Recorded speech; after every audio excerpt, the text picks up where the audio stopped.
మూడో రాశి వచ్చరికి మిథున రాశి. ఒక అబ్బాయి ఒక అమ్మాయి అండే రాశి. దీన్ని ప్రత్యేకంగా మనం కింగ్స్ 11 పంజాబ్కి ఇద్దాం. ఎందుకు తెలుసా? నువ్వు గెలిచినా గెలవకపోయినా ఆ సపోర్ట్ అనేది చాలా బాగుంటుంది తెలుసా. ఆ ప్రీతి పాప మాకు అంతా ఇస్తారనమాట. తర్వాత వచ్చరికి సింహరాశి. సింహరాశి అంటే తెలుసు కదా, లోగోలోనే పెట్టుకున్నాం సిఎస్కే.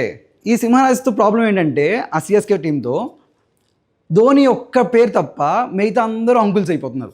వాళ్ళు వెళ్ళిపోతుంటారు, వస్తుంటారు, పోతుంటారు, కానీ ధోని మాత్రం లోకల్. ఇది మాత్రం ఫిక్స్. తులారాశి.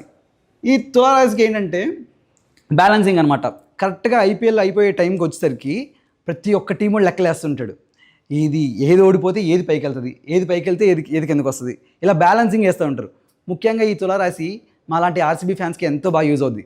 ఎందుకంటే ఎన్ని ఆడినా, ఎన్ని గెలిచినా, ఎన్ని ఓడినా సరే మేము లెక్కలేసేసుకుంటాం అనమాట. ఎన్ని గెలవాలి, ఎన్ని ఓడాలి, ఎంత రన్ రేట్ ఉండాలి, ఏం ఉండాలి, ఇలా బ్యాలెన్స్ చేసుకుంటూ కూర్చుంటాం. కానీ చివరికి అది బ్యాలెన్స్ అవ్వదు, మిస్బ్యాలెన్సే అవుతుంది.